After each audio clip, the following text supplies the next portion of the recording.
Previous video रे आमे मूर्तिका संबलर short question गुड़ा करथिले। तो आज ए वीडियो रे आमे अरण्य संबलर शॉर्ट क्वेश्चन करिया जिबा। तो टोटल एठी 148 टा शॉर्ट क्वेश्चन अछि। यार बाहरु आउ कोनोसी शॉर्ट क्वेश्चन आसीबार संभावना नाही। तो चलंतु आरंभ करिबा। हमर फर्स्ट क्वेश्चन देछि भारतीयर अरण्य भूमिर आयतन वृद्धि पई केउ पदक्षेप ग्रहण करा जायछि।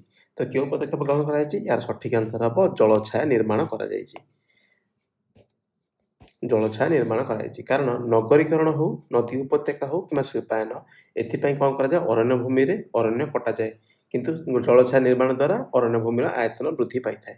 एबे हमें सेकंड क्वेश्चन करिया जिबा बोरियल उद्भिद भारतर केउ अंचल देखा जाए। तो मन रख बोरियल उद्भिद कोड देखा जाए एटा हिमालय रे देखा जाए। तो यार सठिक आंसर होची हिमालय। थर्ड क्वेश्चन ए जो क्वेश्चन था हमर 2024 मसिया रे मध्ये परीक्षा रे पड़िथिला केउ अरण्य को मौसुमी अरण्य कुआ जाए हैला। तो यार सठिक आंसर होची क्रांतीय आर्द्र पर्णमोची अरण्य को कौन कुआ जाए मौसुमी अरण्य कुआ जाए। एटा 2022 मसिया रे ए क्वेश्चन आसीथिला। एबे फोर्थ क्वेश्चन हमर होची केउ अरण्य को मुक्त अरण्य कुआ जाए। तो मन रख अवर्गीकृत अरण्य जोटा अछि हमर ताकू कौन कुआ जाए मुक्त अरण्य कुआ जाय थाए। एटा 2022 मसिया रे क्वेश्चन आसीथिला।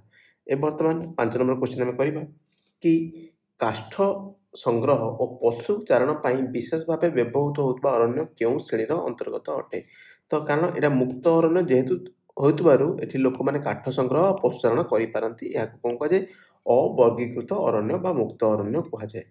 वार्षिक 100 रु 200 सेंटीमीटर मध्य वृष्टिपात होता अरण्य को केउ अरण्य कह जाय थाए याकू कह जाय क्रांतीय आर्द्र पर्णमोची अरण्य हैला। आगु कह जाय क्रांतीय आर्द्र पर्णमोची अरण्य बा मौसुमी अरण्य कह जाय थाए।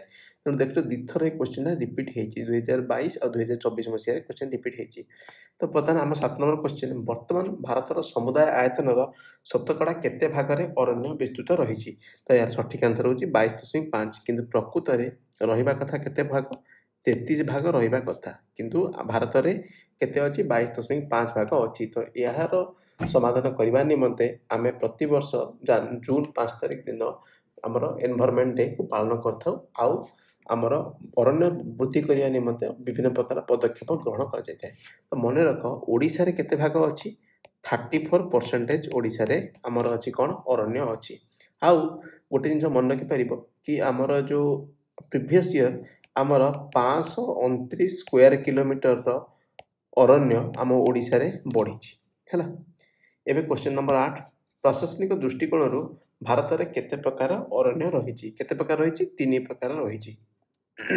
एबे हम 9th क्वेश्चन करिबा जैवमंडल थिबा समस्त उद्भिद प्राणी अणुजीव बंची रहिबा पाई परस्पर सह निर्भरशील रहि पारस्परिक सहअवस्थान व्यवस्था को कोन कहा जाय याकू कोन कहा जाय परिसंस्था कहा जाय। तो परिसंस्था कहा कहा जाय ए डेफिनेशन ता तमे परिसंस्था कहा कहा जाय लेखा जिवो। हिमालय पर्वतश्रेणी देखा जातुवा वृक्ष गुड़िक केउ अंचल रे आसीछि। तो बर्तमान कोरी केउ अंचल देख बर्तमान एठी आंसर हबो चीन अंचल कहा जाय हैला। चीन ने देखा जो गछ देखा जाय हिमालय प्रदेश देखा जाय मध्य। बेसरकारी अरण्य गुड़िक निम्नोक्त मध्य रे केउ अधीन रे रहिताय। तो बेसरकारी किए थिबो व्यक्तिगत अरण्य जो गुडा थाए से गुडे कोन कहा जाय बेसरकारी अरण्य हैला। तो याकू एटा हबो सठिक आंसर। सेमथि क्वेश्चन नंबर 12 कुछि निम्नोक्त केउ विदेशज उद्भिद जहा कि अफ्रीका इंडोनेशिया मालयेशिया रु आसीछि। तो को अफ्रीका हो इंडोनेशिया हो मालयेशिया हो एगुडा को अरण्य जीवो। तो एगुडा को जीवो हमर उष्ण क्रांतीय अरण्य रे जीवो हैला। सेमति भारतर केउ राज्य रे सर्वनिम्न अरण्य रहिछि। या पूर्व आम या जेला पढ़ुतिले हमर संबल पढ़ते मूर्तिका संबल ता पूर्व मध्ये जो पढ़ितिले एथिरे तुम बतैथिले यार सठिक आंसर होछि कोन हरियाणा। हरियाणा और पंजाब रे बहुत कम परिमाण अरण्य रहिछि। यार कारण कोन यार कारण होछि जो 1969 मसिया रे सबुज विप्लव बा ग्रीन रिवोल्यूशन देखा जायतिला तेति पई कि बहुत कम अरण्य रहिछि। एबे हिमालय उच्च 14 नंबर क्वेश्चन हिमालय उच्च पर्वत श्रेणी देखा जाउतबा सूचज्ञ पत्री सरलवर्गीय विदेशी अरण्य हिमालय अरण्य यदि कहिला तबे यार कोन हबो यार सठिक आंसर हबो हमर बोरियल अरण्य। तो मन रखो हिमालय होछि को अरण्य बोरियल अरण्य।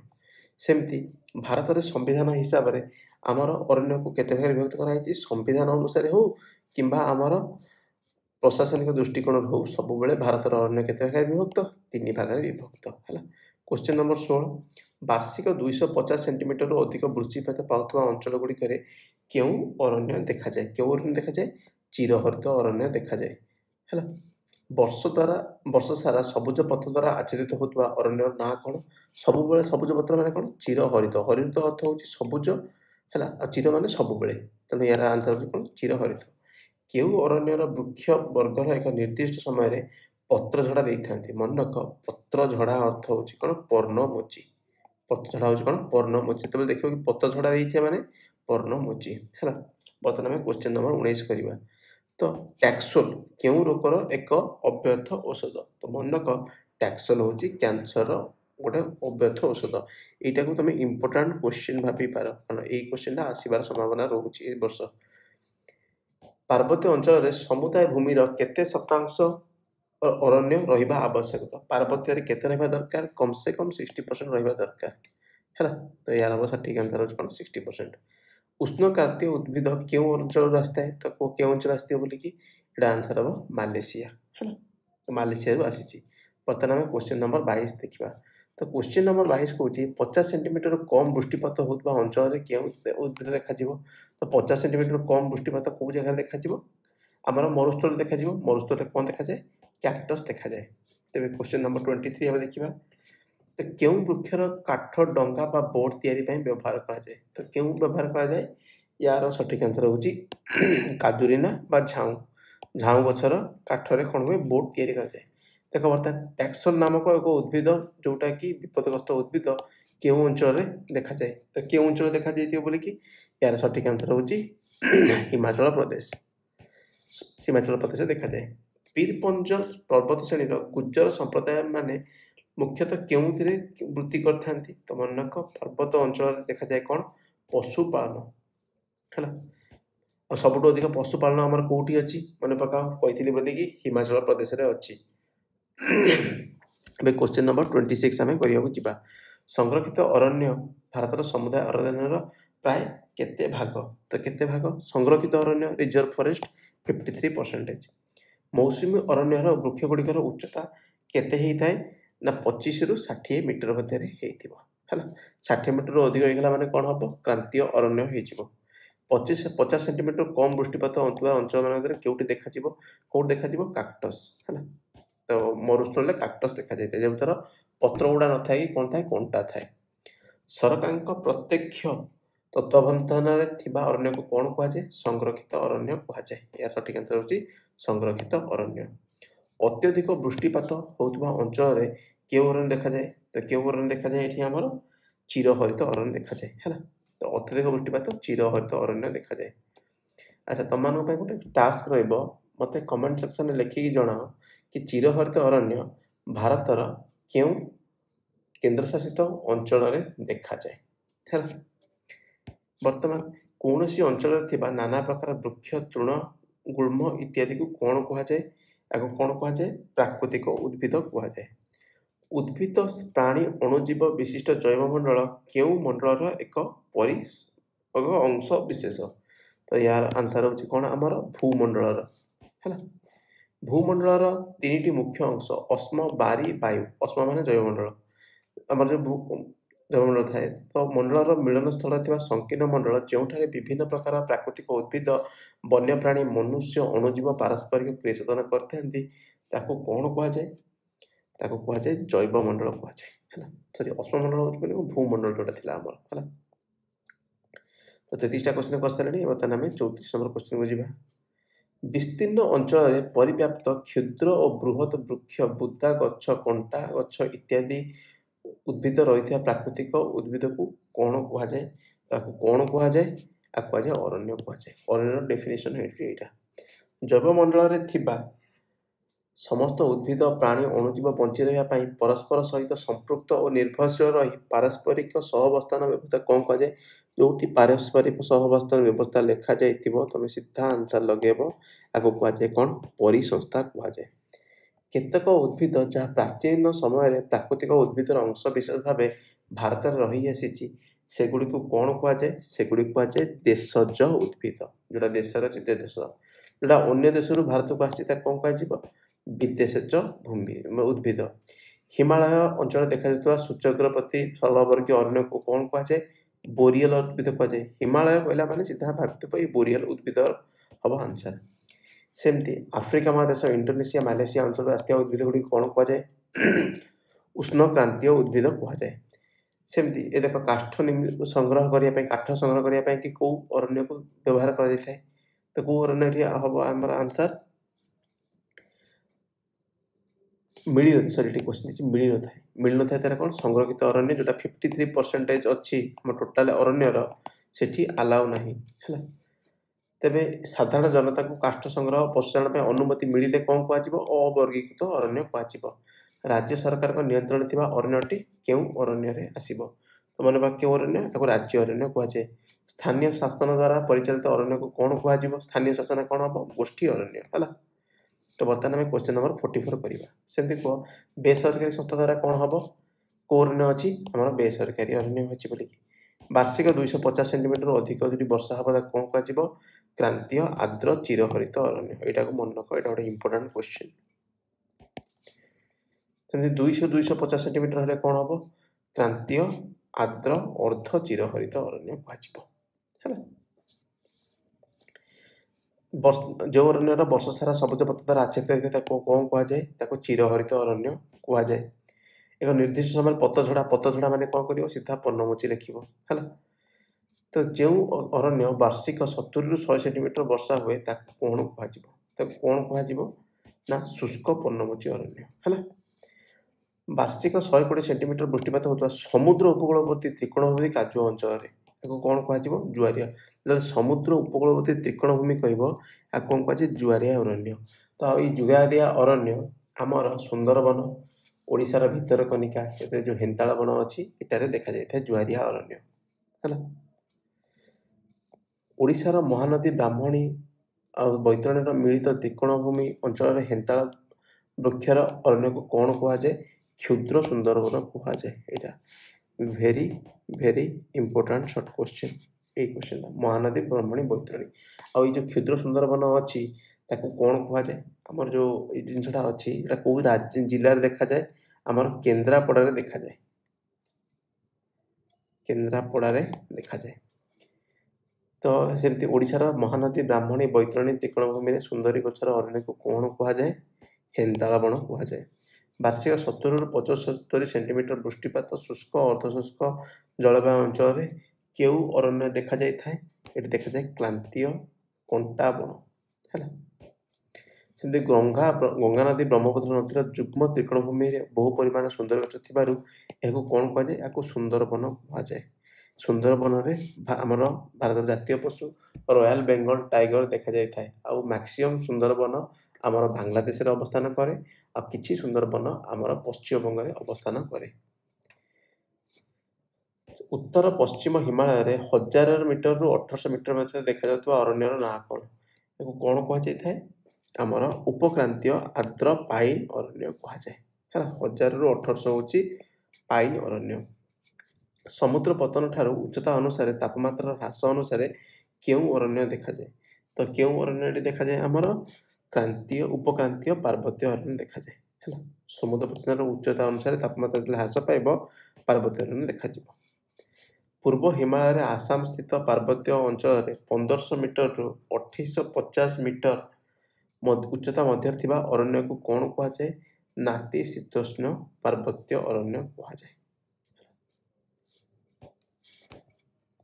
नातिशीतोष्ण पार्वत्य अरण्यर दक्षिण को दक्षिण भारत में स्थानीय भाषा कौन कहुए यहाँ गोटे भेरी भेरी इंपोर्टाट यार ना आंसर हूँ सोलास कहुए यहाँ very very important short question next सेमती पार्वत्य हिमाचल पर्वतर पाददेश अवस्थित 450 मीटर रु 1500 मीटर उच्चता मध्य केउ अरण्य देखा जाए उपक्रांतीय शुष्क चिरहरित अरण्य देखा जाए सेमती हिमालय पर्वतर 2700 मीटर रु 4000 उच्चता मध्य सरलवर्गीय वृक्ष पाइन और पर्णमोची वृक्षर मिश्रित अरण्य को कौन कहुए आल्पीय अरण्य कहुए यहाँ गोटे इंपोर्टाट क्वेश्चन है केउ अंचल गुज्जर माने पशुचारण ऋतु भित्ति पार्वत्यर अंचल निम्न को आगमन करती और प्रत्यागमन ऋतुकालीन ସ୍ଥାନାନ୍ତରଣ କରିଥାନ୍ତି। ତ ଏଇଟା କେଉଁ ଅଞ୍ଚଳ ଦେଖାଯିବ? ଏଇଟା ହେବ ଆଲପୀୟ ଅରଣ୍ୟ। ଆଉ ଏଇ ଗୁଜ୍ଜରମାନେ କେଉଁଠି ଥାଆନ୍ତି? ହିମାଳୟ ପାଦଦେଶରେ ରହିଥାନ୍ତି। ଆଉ ଏ ପଶୁଚାରଣ ଆମର ମ୍ୟାକ୍ସିମମ୍ କେଉଁଠି ହେଇଥାଏ? ହିମାଚଳ ପ୍ରଦେଶରେ ହେଇଥାଏ। ପଶ୍ଚିମ ହିମାଳୟର କେଉଁ ଉଦ୍ଭିଦର ସୁଗନ୍ଧ ପୁଷ୍ପରୁ ଅତର ପ୍ରସ୍ତୁତ କରାଯାଇଥାଏ? ତ ୟାର ସଠିକ୍ ଆନ୍ସର ହେଉଛି କ'ଣ? ବ୍ରହ୍ମକମଳ ଆଉ କୁନ୍ଥୁ। ହେଲା, ଏଇଠାରେ ପ୍ରସ୍ତୁତ କରାଯାଇଥାଏ। ଅଧିକ ବୃକ୍ଷରୋପଣ କରିବା ପାଇଁ ଜନସାଧାରଣଙ୍କୁ ଉତ୍ସାହିତ କରିବା ଲକ୍ଷ୍ୟରେ ପ୍ରତିବର୍ଷ ଜୁଲାଇ ଅଗଷ୍ଟ ମାସରେ କ'ଣ ପାଳନ କରାଯାଏ? ତ କ'ଣ ପାଳନ କରାଯାଇଥାଏ? ବନ ମହୋତ୍ସବ ପାଳନ କରାଯାଇଥାଏ। ଏଟା ମଧ୍ୟ ଗୋଟେ ଇମ୍ପୋର୍ଟାଣ୍ଟ ସର୍ଟ କ୍ୱେଶ୍ଚିନ୍ ତୁମମାନଙ୍କ ପାଇଁକି। ହେଲା, ହିମାଳୟ ପର୍ବତମାଳାରେ ଥିବା କେଉଁଟି ଏକ ଔଷଧିକ ବୃକ୍ଷ? ତ କେଉଁଟି ଏକ ଔଷଧିକ ବୃକ୍ଷ? ୟୁ। ହେଲା, ସେମିତି ଟ୍ୟାକ୍ସଲ ନାମକ ରୋଗ ପାଇଁ ରାସାୟନିକ ପଦାର୍ଥ ଔଷଧ କେଉଁଠାରେ ପ୍ରସ୍ତୁତ କରାଯାଇଥାଏ? ଟ୍ୟାକ୍ସଲଟା କ'ଣ ପାଇଁ? କର୍କଟ ପାଇଁକି, କ୍ୟାନ୍ସର ପାଇଁକି। ଉପକ୍ରାନ୍ତୀୟ ଆର୍ଦ୍ର ପାଇନ୍ ଅରଣ୍ୟର କେଉଁଟି ଏକ ବୃକ୍ଷ ଅଟେ? ତ ୟାଙ୍କ ମଧ୍ୟରେ କେଉଁଟି ବୃକ୍ଷ ହେବ?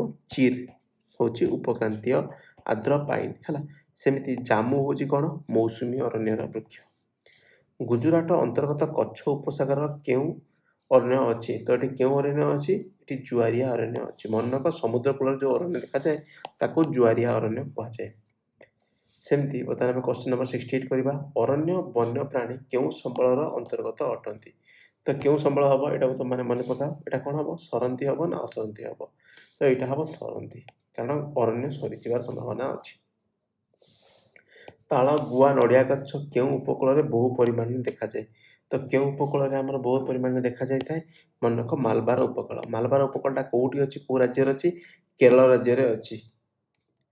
କେରଳ ରାଜ୍ୟରେ ଅଛି। ହେଲା, ସେମିତି ଓଡ଼ିଶାର ମହାନଦୀ ଓ ବ୍ରାହ୍ମଣ ନଦୀ ମୁହାଣରେ କେଉଁ ଜାତୀୟ ବୃକ୍ଷ ଅଧିକ ଦେଖାଯାଇଥାଏ?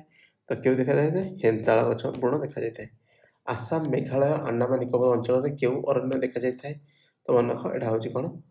ଆର୍ଦ୍ର ଚିରହରିତ। ହେଲା, ତେଣୁ ଏଇ ଯେଉଁ ତୁମକୁ ଯେଉଁ ସର୍ଟ କ୍ୱେଶ୍ଚିନ୍ଟା ପଚାରିଥିଲି ତାର ଆନ୍ସର ହେଉଛି ଆଣ୍ଡାମାନ ନିକୋବର ଦ୍ୱୀପପୁଞ୍ଜରେ ହେଉଛି ଭାରତର ଏକମାତ୍ର ଆମର କ'ଣ କେନ୍ଦ୍ରଶାସିତ ଅଞ୍ଚଳ ଯେଉଁଠିକି ଆର୍ଦ୍ର ଚିରହରିତ ଅରଣ୍ୟ ସବୁବେଳେ ଦେଖାଯାଇଥାଏ। ସେମିତି ଗଙ୍ଗା ବ୍ରହ୍ମପୁତ୍ର ନଦୀର ଯୁଗ୍ମ ତ୍ରିକୋଣଭୂମି ଅଞ୍ଚଳରେ କ'ଣ ଦେଖାଯାଇଥାଏ? ସୁନ୍ଦରବନ ଦେଖାଯାଇଥାଏ।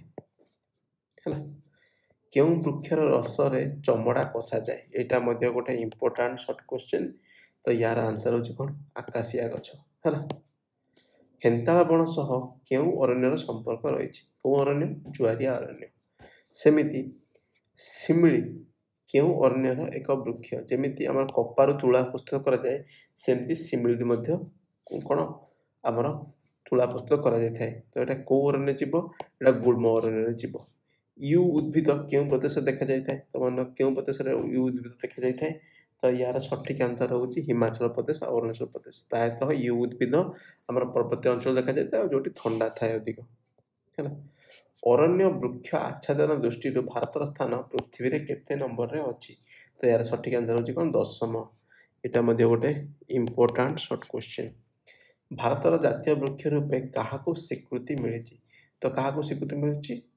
ଆମର ଭାରତର ଜାତୀୟ ବୃକ୍ଷ ହିସାବରେ ବରଗଛ ହେଉଛି ଭାରତର ଜାତୀୟ ବୃକ୍ଷ। ହେଲା, ତା ମୋତେ କମେଣ୍ଟ ସେକ୍ସନରେ ଜଣାଅ କି ଓଡ଼ିଶାର ଜାତୀୟ ବୃକ୍ଷର ନାଁ କ'ଣ?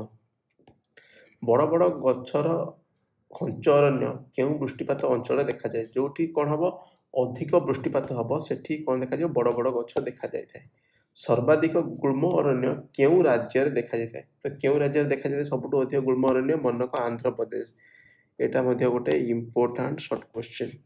ପରୀକ୍ଷା ପୂର୍ବରୁ ଏଇ ଇମ୍ପୋର୍ଟାଣ୍ଟ ସର୍ଟ କ୍ୱେଶ୍ଚିନ୍ ଗୁଡ଼ାକ ଥରେ ରିଭିଜନ୍ କରିଦେଇ ଯିବ। ସେମିତି ବର୍ତ୍ତମାନ ଆସିଲା ଅବର୍ଗୀକୃତ ଅରଣ୍ୟ କେଉଁ ପ୍ରକାର ଅରଣ୍ୟ ଅଟେ? କେଉଁ ପ୍ରକାର ଅରଣ୍ୟ? ମୁକ୍ତ ଅରଣ୍ୟ। ଭାରତର ରାଜ୍ୟମାନଙ୍କ ଭିତରେ ସବୁଠୁ ସର୍ବନିମ୍ନ ଅରଣ୍ୟ କେଉଁଠି ଅଛି? ହରିୟାଣାରେ ଅଛି। ସୁନ୍ଦରୀ ଗଛର କେଉଁ ଅଂଶ ରଙ୍ଗ କରିବାରେ ବ୍ୟବହାର କରାଯାଇଥାଏ? ତ କେଉଁ ଅଂଶ ରଙ୍ଗ କରିବା ବ୍ୟବହାର କରାଯାଇଥାଏ? ୟାର ସଠିକ୍ ଆନ୍ସର ହେବ ଫୁଲ। ସୁନ୍ଦରୀ ଗଛର ଫୁଲକୁ ବ୍ୟବହାର କରାଯାଇଥାଏ। ବର୍ଷ ସାରା ସବୁଜ ପତ୍ର ଦ୍ୱାରା ଆଚ୍ଛାଦିତ ହୋଇଥିବା ଅରଣ୍ୟକୁ କ'ଣ କୁହାଯାଏ? ଚିରହରିତ ଅରଣ୍ୟ କୁହାଯାଏ। ଓଡ଼ିଶାର କେଉଁ ଅଞ୍ଚଳରେ ହେନ୍ତାଳ ବର୍ଣ୍ଣର ଅରଣ୍ୟ ଦେଖାଯାଇଥାଏ? ଭିତରକନିକା। କେଉଁଠି ଅଛି ଏଇଟା? କେନ୍ଦ୍ରାପଡ଼ାରେ ଅଛି। ଏଇଟା ଗୋଟେ ଭେରି ଇମ୍ପୋର୍ଟାଣ୍ଟ ସର୍ଟ କ୍ୱେଶ୍ଚିନ୍। କ'ଣ ଦେଇଛି? ସୁନ୍ଦରୀ ବୃକ୍ଷର ଅନ୍ୟ ନାମ କ'ଣ? କାଣ୍ଡାଲା। କାଣ୍ଡଲା ହେଉଛି ସୁନ୍ଦରୀ ବୃକ୍ଷର ଅନ୍ୟ ନାମ। Very important. କମ୍ ସେ କମ୍ 2ରୁ 3 ଥର ଲେଖା ପଢ଼ିକି ଯିବ। ଏବେ ବର୍ତ୍ତମାନ କ୍ୱେଶ୍ଚିନ୍ ନମ୍ବର 87 କରିବା। ହାରାହାରି ବାର୍ଷିକ 120 ସେଣ୍ଟିମିଟର ବୃଷ୍ଟିପାତ ପାଉଥିବା ସମୁଦ୍ର ଉପକୂଳବର୍ତ୍ତୀ ଅଞ୍ଚଳରେ କେଉଁ ଅରଣ୍ୟ ଦେଖାଯାଏ? କେଉଁ ଅରଣ୍ୟ ଦେଖାଯାଏ? ଜୁଆରିଆ ଅରଣ୍ୟ। କେଉଁଟି ପାର୍ବତ୍ୟ ଅରଣ୍ୟର ଏକ ତୃଣ ଅଟେ? ତ କେଉଁଟି ଅଟେ? ରେଡୋଡେଣ୍ଡ୍ରନ୍ ହେଉଛି କ'ଣ? ପାର୍ବତ୍ୟ ଅରଣ୍ୟର ତୃଣ। ଏଇଟା ମଧ୍ୟ ଗୋଟେ ଇମ୍ପୋର୍ଟାଣ୍ଟ ସର୍ଟ କ୍ୱେଶ୍ଚିନ୍। କେଉଁ ଗଛର ଅଙ୍କରୁ ଅଠା ସଂଗ୍ରହ କରାଯାଏ? କେଉଁ ଗଛର ମାନେ ଅଠା ସଂଗ୍ରହ କରାଯାଇଥାଏ? ତ ଏହାର ହେଉଛି କ'ଣ? ବବୁଲ ଗଛ ବା ବାବୁଲ ଗଛରୁ ପ୍ରସ୍ତୁତ କରାଯାଇଥାଏ। ପାର୍ବତ୍ୟ ଅରଣ୍ୟର ପ୍ରଧାନ ବୃକ୍ଷ କିଏ? ମନେ ପକା, ପାର୍ବତ୍ୟ ଅରଣ୍ୟ ଅଞ୍ଚଳର ପ୍ରଧାନ ବୃକ୍ଷ କିଏ ହେବ? ଏଠି ଆମର ଚିର୍। ଆଲ୍ପୀୟ ଅରଣ୍ୟରେ ଗୁଜ୍ଜରମାନଙ୍କର ମୁଖ୍ୟ କାର୍ଯ୍ୟ କ'ଣ? ପଶୁଚାରଣ। ହେଲା। ସେମିତି ଆମର କ୍ୱେଶ୍ଚିନ୍ ନମ୍ବର 92 କହୁଛି କି ପଶ୍ଚିମ ହିମାଳୟରେ କୁନ୍ଥୁ ନାମକ ଉଦ୍ଭିଦର କେଉଁ ଅଙ୍ଗରୁ ଅତୁର ପ୍ରସ୍ତୁତ କରାଯାଏ? ଅତୁର ମାନେ ସେଣ୍ଟ ପ୍ରସ୍ତୁତ କରାଯାଇଥାଏ। ତ ମନେ ରଖ, ସେଣ୍ଟ ପାଇଁକି ସବୁବେଳେ କ'ଣ ବ୍ୟବହାର କରାଯାଇଥାଏ? ଏଠି ଆମର ନା ପୁଷ୍ପ ବ୍ୟବହାର କରାଯାଇଥାଏ। ଭାରତରେ ଅରଣ୍ୟର ଆୟତନ ବୃଦ୍ଧି କରିବା ପାଇଁକି କ'ଣ କରାଯାଉଛି? ହେଲା, କ'ଣ କରାଯାଉଛି? ତ ୟାର ସଠିକ୍ ଆନ୍ସର୍ ହେବ ଆମର ପୁନଃବନୀକରଣ। ପୁନଃବନୀକରଣ ଦ୍ୱାରା ରାଜ୍ୟରେ ଅରଣ୍ୟର ମାନେ ଘନତ୍ୱ ବୃଦ୍ଧି ପାଇଛି। ଆମ ଓଡ଼ିଶାରେ ପ୍ରିଭିୟସ୍ ଇୟର୍ 529 ସ୍କୋୟାର କିଲୋମିଟର ଅରଣ୍ୟ ବଢ଼ିଛି। କେଉଁଟି ପ୍ରାଚୀନ ସମୟରେ ରହିଥିବା ପ୍ରାକୃତିକ ଉଦ୍ଭିଦର ଅଂଶବିଶେଷ ଭାବେ ଭାରତରେ ରହିଛି? ପ୍ରାଚୀନ ସମୟ ମାନେ କ'ଣ ହେବ? ଦେଶଜ ଉଦ୍ଭିଦ। ପ୍ରାୟତଃ କ୍ୱେଶ୍ଚିନ୍ ଏଠି କ'ଣ ଆସିଗଲି? ରିପିଟ୍ ଆସିଗଲାଣି। କମ୍ ବୃଷ୍ଟିପାତ ହେଉଥିବା ଓ ଅଧିକ ତାପମାତ୍ରା ଅଞ୍ଚଳରେ କେଉଁ ଅରଣ୍ୟ ଦେଖାଯାଇଥାଏ? ତ କେଉଁ ଅରଣ୍ୟ ଦେଖାଯାଇଥାଏ? ବୁଦାଳିଆ ବଣ ଦେଖାଯାଇଥାଏ। ଭାରତର ସମୁଦାୟ ଅରଣ୍ୟ ଆୟତନ ସଂରକ୍ଷିତ କେତେ ଅଛି? ସଂରକ୍ଷିତ କେତେ ଅଛି? ପ୍ରାୟ 53%। ଦେଖ, କାଠ ସଂଗ୍ରହ ପଶୁଚାରଣ ପାଇଁ ବିଶେଷତଃ ବ୍ୟବହାର କ'ଣ କୁହାଯାଏ? କ'ଣ କୁହାଯାଏ? ଅବର୍ଗୀକୃତ ଅରଣ୍ୟ କେତେ ଅଛି? 18% ଅଛି। ସ୍ଥାନୀୟ ଶାସନ ସଂସ୍ଥା ଦ୍ୱାରା ପରିଚାଳିତ ଅରଣ୍ୟ କେଉଁଠିରେ ଆସିବ? ସ୍ଥାନୀୟ ଶାସନ ମାନେ କ'ଣ? ଗୋଷ୍ଠୀ ଅରଣ୍ୟ। ଜନସାଧାରଣଙ୍କୁ ଅନୁମତି ଯେଉଁଠି ମିଳିବନି କାଠ ସଂଗ୍ରହ କରିବା ପାଇଁ, ତାକୁ କ'ଣ କୁହାଯିବ? ସୁରକ୍ଷିତ ଅରଣ୍ୟ। ପଶୁପକ୍ଷୀଙ୍କର ବଞ୍ଚି ରହିବା ପାଇଁକି କେଉଁ ଏଠି ସମ୍ବଳଟି ଅଧିକ ଆବଶ୍ୟକତା? ଏଠି ଅରଣ୍ୟ ସମ୍ବଳଟି ଅଧିକ ଆବଶ୍ୟକତା। କେଉଁଟି ମୂଲ୍ୟବାନ ବୃକ୍ଷଗୁଡ଼ିକ ସଦୁପଯୋଗ କରିବା ପାଇଁ କଷ୍ଟକର ହେଉଥିବା ଅରଣ୍ୟ? କେଉଁଟି ସବୁଠୁ ଅଧିକ? ଚିରହରିତ ଅରଣ୍ୟ। କାହିଁକି? ଚିରହରିତ ଅରଣ୍ୟ ଯେଉଁ ଜାଗାରେ ଦେଖାଯାଇଥାଏ, ହେଲା, ସେଠି ଆମର କ'ଣ ହେଇଥାଏ? ନା ବହୁତ ଗଛ ଗୁଡ଼ାକ ବହୁତ ତାଣ ଗଛ, କିନ୍ତୁ ବହୁତ ଘଞ୍ଚର ଥିବାରୁ ତାଙ୍କୁ ଆଣିକି ବ୍ୟବହାର କରିବା ଏତେ ସହଜ ହୋଇନଥାଏ। ବର୍ତ୍ତମାନ କ୍ୱେଶ୍ଚିନ୍ ନମ୍ବର 102। ହାରାହାରି ବାର୍ଷିକ 120 ସେଣ୍ଟିମିଟର ବୃଷ୍ଟିପାତ ପାଉଥିବା ସମୁଦ୍ର ଉପକୂଳବର୍ତ୍ତୀ ତ୍ରିକୋଣଭୂମି ଅଞ୍ଚଳ ଦେଖାଯାଉଥିବା ଅରଣ୍ୟର ନାଁ କ'ଣ? ସମୁଦ୍ର ତ୍ରିକୋଣବର୍ତ୍ତୀ ଅରଣ୍ୟ ମାନେ ସିଧା ଲେଖିବ ଜୁଆରିଆ ଅରଣ୍ୟ। 100ରୁ 200 ସେଣ୍ଟିମିଟର ମଧ୍ୟରେ ବୃଷ୍ଟିପାତ ହେଉଥିବା ଅଞ୍ଚଳରେ ଦୃଷ୍ଟିଗୋଚର ହେଉଥିବା ଅରଣ୍ୟଟି କିଏ? 100ରୁ 200 ସେଣ୍ଟିମିଟର ଭିତରେ କିଏ ଦେଖାଯିବ? ମୌସୁମୀ ଅରଣ୍ୟ। ଗଙ୍ଗା ନଦୀ ମୁହାଣଠାରୁ କାବେରୀ ନଦୀ ମୁହାଣ ନିମ୍ନ ଭୂମି ଓ ତ୍ରିକୋଣଭୂମିରେ ଦେଖାଯାଉଥିବା ଅରଣ୍ୟର ନାଁ କ'ଣ? ଆଉ କ'ଣ କୁହାଯାଏ? ଜୁଆରିଆ ଅରଣ୍ୟ କୁହାଯାଇଥାଏ।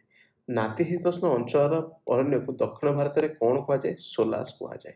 ତ ଏଇ ଯେଉଁ ଏତିକି କ୍ୱେଶ୍ଚିନ୍ ଆମେ କଲେଣି, ଏଇ କ୍ୱେଶ୍ଚିନ୍ ଯଦି ତୁମେ କରିକି ଥରେ ଦୁଇ ଥର এই ଭିଡ଼ିଓଟାକୁ ଦେଖିଦେଇକି ଯିବ, ପରୀକ୍ଷାରେ ୟା ବାହାରୁ କିଛି ବି କ୍ୱେଶ୍ଚିନ୍ ନାହିଁ କି କିଛି କ୍ୱେଶ୍ଚିନ୍ ଆସିବ ବି ନାହିଁ। ତେଣୁ ଏଇଟା କରିକି ଗଲେ ତୁମେ କନଫିଡେନ୍ସ ହେଇପାରିବ କି ପରୀକ୍ଷାରେ ସବୁ କ୍ୱେଶ୍ଚିନ୍ ତୁମର ହେବ। ବର୍ତ୍ତମାନ କ୍ୱେଶ୍ଚିନ୍ ନମ୍ବର 106 କରିବା। ଭୂମଣ୍ଡଳର 3ଟି ମୁଖ୍ୟ ମଣ୍ଡଳର ମିଳନରେ ସୃଷ୍ଟି କିଏ ହେଇଥାଏ? ମନେ ପକାଅ, ଏଇଟା କିଏ ହେଇଥାଏ? এই କ୍ୱେଶ୍ଚିନ୍ର ଆନ୍ସର୍ଟା ତୁମକୁ ବତେଇବିନି, ତୁମେ ଏଇଟା ନିଜେ ମଧ୍ୟ ଆନ୍ସର୍ କରି କହିବ, ହେଲା। ତ କ୍ୱେଶ୍ଚିନ୍ ନମ୍ବର 107। ଭୂମଣ୍ଡଳର ମୁଖ୍ୟ ମଣ୍ଡଳର ସଂଖ୍ୟା କେତେ? ଦେଇଛି କେତେ? 3ଟା ଦେଇଛି ଏଠି। ପଶ୍ଚିମ ହିମାଳୟରେ ଥିବା ଅତର ପ୍ରସ୍ତୁତି ନିମନ୍ତେ ବିଦେଶିକ ରପ୍ତାନି କରାଯାଉଥିବା ବୃକ୍ଷ ପୁଷ୍ପର ନାଁ କ'ଣ? ପଶ୍ଚିମ ହିମାଳୟ ଦେଇଛି ମାନେ କ'ଣ ହେବ ଏଠି ଆମର ଆନ୍ସର୍? କୁନ୍ଥୁ, ହେଲା, ବ୍ରହ୍ମକମଳ ମଧ୍ୟ। ୟୁ ନାମକ ଔଷଧୀୟ ବୃକ୍ଷ କେଉଁ ଜାଗାରେ ଦେଖାଯାଇଥାଏ? ହିମାଚଳ ପ୍ରଦେଶରେ ଦେଖାଯାଇଥାଏ। ତା ସହିତ ଅରୁଣାଚଳ ପ୍ରଦେଶରେ ମଧ୍ୟ ଦେଖାଯାଇଥାଏ।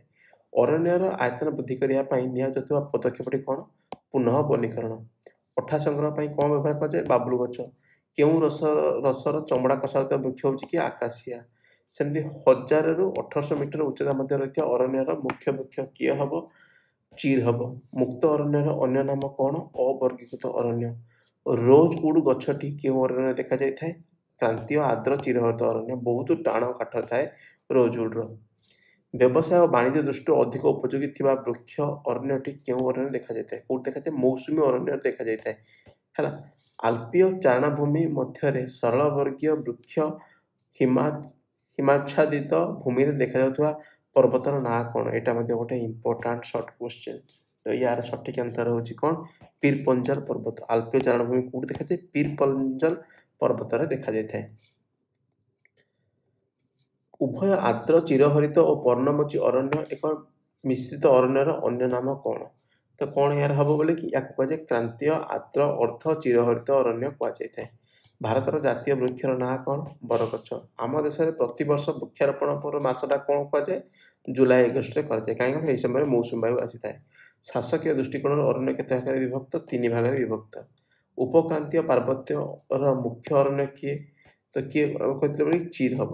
କେଉଁଟି ଚେର ଲମ୍ବା ପତ୍ର ମୋଟା କଣ୍ଟକଯୁକ୍ତ ଅରଣ୍ୟ? କଣ୍ଟକଯୁକ୍ତ ଅରଣ୍ୟ ଏଇଟା କ'ଣ ହେବ? ଗୁଳ୍ମ ଅରଣ୍ୟ ହେଲା। କ୍ଷୁଦ୍ର ସୁନ୍ଦର ବନର ବୃକ୍ଷ କେଉଁଟି? Very very important short question ହେଲା। ଶୁଣ, ସୁନ୍ଦରୀ ଆଉ ହେନ୍ତାଳ ହେଉଛି କ'ଣ? କ୍ଷୁଦ୍ର ସୁନ୍ଦରବନ। କ୍ଷୁଦ୍ର ସୁନ୍ଦରବନଟା କେଉଁଠି ଅଛି? ଓଡ଼ିଶାରେ ଅଛି ହେଲା। କେଉଁ ଜାଗାରେ ଅଛି? ଆମର ହେନ୍ତାଳ ବନ ଭିତରକନିକାରେ ଅବସ୍ଥାନ କରେ। ପୂର୍ବ ହିମାଳୟର ମୁଖ୍ୟତଃ ଦୁଇଟି ବୃକ୍ଷ କ'ଣ? ଓକ୍ ଆଉ ଚେଷ୍ଟନଟ୍ ହେଉଛି କ'ଣ? ଓକ୍ ଆଉ ଚେଷ୍ଟନଟ୍ ହେଉଛି ପୂର୍ବ ହିମାଳୟରେ ଦେଖାଯାଇଥାଏ। ପୂର୍ବ ହିମାଳୟ କେଉଁଠି ବୋଲି ଆସାମଠୁ ଆରମ୍ଭ କରିକି ଆମର ଅରୁଣାଚଳ ପ୍ରଦେଶ ପର୍ଯ୍ୟନ୍ତ ଯେଉଁଟା ଯାଇଛି ତାକୁ କୁହାଯାଏ ପୂର୍ବ ହିମାଳୟ। ମାନେ ସେଠି ଯେଉଁ 7ଟା ରାଜ୍ୟ ଅଛନ୍ତି ସେଠି ଯେଉଁ ହିମାଳୟ ଦେଖାଯାଏ ତାକୁ କୁହାଯାଏ ପୂର୍ବ ହିମାଳୟ କୁହାଯାଏ। ଏବେ ଜୈବମଣ୍ଡଳ ଭୂପୃଷ୍ଠର ନିମ୍ନକୁ ଅଶ୍ମମଣ୍ଡଳ କେତେ ଗଭୀରତା ପର୍ଯ୍ୟନ୍ତ ଅବସ୍ଥାନ କରେ? ତ କେତେ ପର୍ଯ୍ୟନ୍ତ ଅବସ୍ଥାନ କରେ? 250 ମିଟର ପର୍ଯ୍ୟନ୍ତ। ସେମିତି ହିମାଳୟ ପର୍ବତର 2700 ମିଟରରୁ 4000 ମିଟର ଉଚ୍ଚତା ମଧ୍ୟ ରହିଥିବା ଅରଣ୍ୟକୁ କ'ଣ କୁହାଯାଇଥାଏ? ୟାକୁ କୁହାଯାଏ ସରଳବର୍ଗୀୟ ପାଇନ୍ ବା ପର୍ଣ୍ଣମୋଚୀ ଅରଣ୍ୟ କୁହାଯାଏ। ଗ୍ରୀଷ୍ମ ଋତୁ ପୂର୍ବରୁ ପ୍ରାୟ 6ରୁ 8 ସପ୍ତାହ ପର୍ଯ୍ୟନ୍ତ ବୃକ୍ଷଗୁଡ଼ିକ ପତ୍ରଝଡ଼ା ଦେଉଥିବା ଅରଣ୍ୟକୁ କ'ଣ କୁହାଯାଏ? ପର୍ଣ୍ଣମୋଚୀ ଅରଣ୍ୟ କୁହାଯାଏ। ଯେଉଁଟା ପତ୍ରଝଡ଼ା ଦେବ ତାର ଅର୍ଥ ହେଉଛି କ'ଣ? ପର୍ଣ୍ଣମୋଚୀ ଅରଣ୍ୟ। ସେମିତି ବର୍ତ୍ତମାନ ବାରିମଣ୍ଡଳର ଜୈବମଣ୍ଡଳର ବିସ୍ତୃତି ହେଉଛି 10,000 ମିଟର ଗଭୀରତା। ଅଶ୍ମମଣ୍ଡଳରେ ଜୈବମଣ୍ଡଳର ବିସ୍ତୃତି ହେଉଛି କେତେ? ଆମର ବର୍ତ୍ତମାନ ଦେଖିଲେ 250 ମିଟର ଗଭୀରତା। ଉଷ୍ଣକ୍ରାନ୍ତୀୟ ଉଦ୍ଭିଦ କେଉଁଠି ହେଇଛି? ଆଫ୍ରିକାର। ତ ବୋରିଅଲ ଉଦ୍ଭିଦ କେଉଁଠୁ ହେଇଛି? ଚୀନ ମଧ୍ୟ ଏସିଆରୁ ହେଇଛି। ବେସରକାରୀ ଅରଣ୍ୟ ହେଉଛି 1.3% ଅଛି। ତେବେ ଗୋଷ୍ଠୀ ଅରଣ୍ୟ ଆମର କେତେ ପରସେଣ୍ଟେଜ ଅଛି? ନା 4.9% ଅଛି। ଚିରହରିତ ଅରଣ୍ୟ ବାର୍ଷିକ ବୃଷ୍ଟିପାତ 200 ସେଣ୍ଟିମିଟର 250 ସେଣ୍ଟିମିଟରରୁ ଅଧିକ। ତ ମୌସୁମୀ ଅରଣ୍ୟ କେତେ ହେବ ଆମର? ନା ଆମର ମୌସୁମୀ ହେବ 100ରୁ 200 ସେଣ୍ଟିମିଟର ହେଲା ମୌସୁମୀ ଅରଣ୍ୟ। ତ ଗୁର୍ଜନ ହେଉଛି କ୍ରାନ୍ତୀୟ ଆର୍ଦ୍ର ଚିରହରିତର ଅରଣ୍ୟର କ'ଣ ହେଉଛି? ଗୋଟେ ଉଦାହରଣ। ସେମିତି ଆମର ରୋଜଉଡ୍ କ'ଣ ହେଉଛି? ଆମର କେଉଁଟା ହେବ ବୋଲି କି କ୍ରାନ୍ତୀୟ ଅର୍ଦ୍ଧ ଚିରହରିତ ଅରଣ୍ୟର ଉଦାହରଣ ହେଉଛି କ'ଣ? ରୋଜଉଡ୍ ହେଲା।